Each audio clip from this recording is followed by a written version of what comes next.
ஹரியானாவில் ஆளும் பாஜக அரசு பெரும்பான்மை இழந்துள்ள நிலையில் சட்டப்பேரவையில் நம்பிக்கை வாக்கெடுப்பு நடத்த வேண்டும் என்று அம்மாநில முன்னாள் துணை முதலமைச்சர் ருதுஷ்யந்த் சிங் சவுதாலா ஆளுநருக்கு கடிதம் எழுதி இருப்பது பரபரப்பை ஏற்படுத்தியுள்ளது.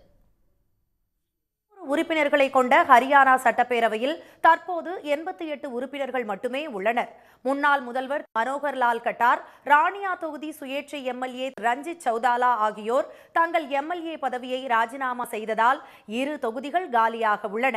தற்போது சட்டசபையின் பெரும்பான்மை பலம் 45 என்ற நிலையில் பாஜக வசம் இருந்த 46 எம்எல்ஏக்களில் சுயேட்சை எம்எல்ஏக்கள் 3 பேர் பாஜக அரசுக்கு அளித்து வந்த ஆதரவை வாபஸ் பெற்று காங்கிரசுக்கு தங்கள் ஆதரவை வழங்குவதாக அறிவித்தனர். ரந்தீர் கோலன், தரம்பால் கோந்தர், சோம்பீர் சிங் சங்வான் ஆகிய அந்த 3 சுயேட்சை எம்எல்ஏக்கள் முன்னாள் முதல்வரும் காங்கிரஸ் தலைவருமான பூபேந்தர் சிங் ஹூடா முன்னிலையில் நேற்று முன்தினம் செய்தியாளர்களை சந்தித்து காங்கிரசுக்கு ஆதரவு தெரிவித்தனர்.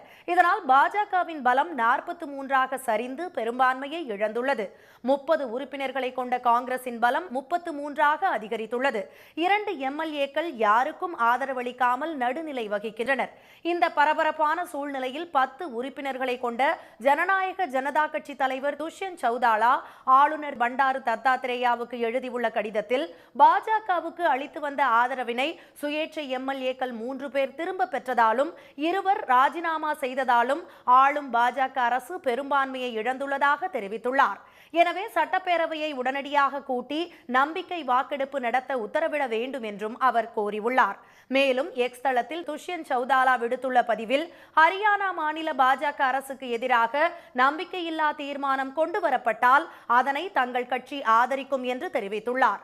நம்பிக்கை வாக்கெடுப்பு கோரும் நடவடிக்கையில் காங்கிரஸ் ஈடுபட வேண்டும் என்றும் அவர் கேட்டுக் கொண்டுள்ளார். இந்த அரசியல் திருப்பத்தால் காங்கிரசின் பலம் 43ஆக உயரும் என்றும் எந்த கட்சிக்கும் ஆதரவு அளிக்காத சுயேட்சைகள் ஆதரவில் ஆட்சி அமைக்க வாய்ப்புள்ளதாகவும் கூறப்படுகிறது. ஆனால் வரும் நவம்பர் மாதம் அங்கு சட்டப்பேரவை பொதுத் தேர்தல் நடைபெற உள்ளது குறிப்பிடத்தக்கது. உடனுக்குடன் செய்திகளை தெரிந்து கொள்ள சன் நியூஸ் பெல் ஐகானை கிளிக் பண்ணுங்க.